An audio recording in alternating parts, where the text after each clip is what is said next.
UP police ने प्रदेश में 24 घंटे में 10 शहरों में एनकाउंटर किया। इस मुठभेड़ में कई बड़े बड़े बदमाश पकड़े गए। ये सभी ऐसे क्रिमिनल्स हैं जिनकी पुलिस को लंबे वक्त से तलाश थी। लखनऊ में जहां पर पुलिस ने रेप के आरोपी को मुठभेड़ के बाद अरेस्ट कर लिया, वहीं पर गाजियाबाद में सिपाही की हत्या के आरोपी को गिरफ्तार किया गया है। शामली में 25,000 का इनामी बदमाश पकड़ा गया है और झांसी में पुलिस और बदमाशों में मुठभेड़ हुई। बुलंदशहर, बागपत, आगरा, जालौन, बलिया और उन्नाव में भी एक के बाद एक एनकाउंटर हुई और पुलिस ने क्रिमिनल्स को पकड़ा। सबसे पहले बात हम राजधानी लखनऊ की करते हैं, जहां पुलिस और बदमाशों के बीच मुठभेड़ हुई है और बदमाश की पहचान पॉक्सो एक्ट में मोस्ट वांटेड कमल किशोर उर्फ भद्दर के रूप में हुई है। बच्ची से रेप के आरोपी की तलाश पुलिस को लंबे वक्त से थी। आरोपी से पुलिस ने तमंचा, बाइक और कारतूस बरामद किया है।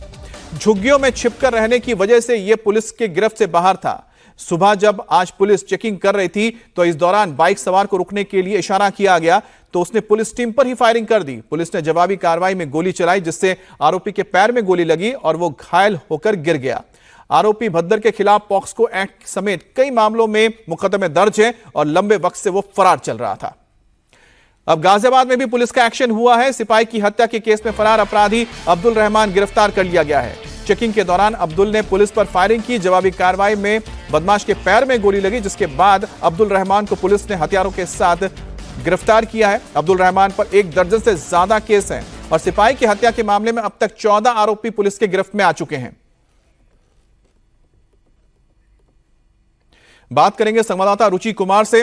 रुचि, एक के बाद एक कई सारे एनकाउंटर्स हुए हैं, क्या कोई खास निर्देश दिए गए हैं मुख्यमंत्री की ओर से जो ये ताबड़तोड़ एक्शन चल रहा है? जब 2017 में योगी सरकार यूपी में आई थी तो लॉ एंड ऑर्डर बहुत बड़ा इशू था उस समय। तो मुख्यमंत्री योगी आदित्यनाथ ने उस पर ध्यान दिया और इनकाउंटर जो बदमाश हैं उनको पकड़ने का, उनके साथ इनकाउंटर का सिलसिला जारी रहा। और जब आपने देखा कि 2022 में मुख्यमंत्री फिर से बन गए योगी आदित्यनाथ, तो उसके पीछे भी बड़ी वजह एक यूपी का लॉ एंड ऑर्डर था। सरकार जो चुनाव लड़ा था बीजेपी ने, वो लॉ एंड ऑर्डर को लेकर भी लड़ा था, तो उसका फायदा हुआ। तो लगातार आप 2017 से आज तक देखेंगे तो यूपी में 8,000 से ज्यादा एनकाउंटर हो चुके हैं, जिसमें 221 बदमाश मुठभेड़ में मारे जा चुके हैं। तो आप समझ सकते हैं कि बदमाशों के खिलाफ जो एक्शन लेने का एक तरह का मुख्यमंत्री योगी आदित्यनाथ का आदेश है, उसी को फॉलो पुलिस कर रही है कि जो भी लॉ एंड ऑर्डर को, कानून व्यवस्था को अपने हाथ में लेगा उसको जरूर पकड़ा जाएगा, उसको छोड़ा नहीं जाएगा। अब लखनऊ का मामला देखिए, अब देखिए कि बच्ची इतनी छोटी बच्ची, 4 साल की बच्ची के साथ जिसने रेप किया हो, तो आप उस अपराधी की मानसिकता समझ सकते हैं, उसको पकड़ना कितना ज्यादा जरूरी था।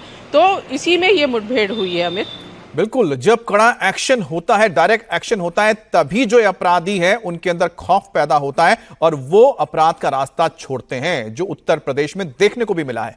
अब गाजियाबाद की बात करते हैं, जहां पर पुलिस ने यहां पर एक इनामी बदमाश का एनकाउंटर किया है। झांसी में पुलिस और बदमाश के बीच मुठभेड़ हुई है और मोड़ थाना क्षेत्र में मुठभेड़ की गई है।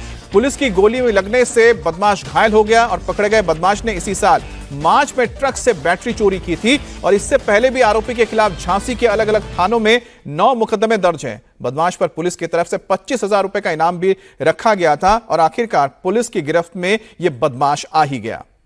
अब बुलंदशहर की बात करते हैं, जहां पर बलात्कार के आरोपी को पुलिस ने मुठभेड़ के बाद धर दबोचा।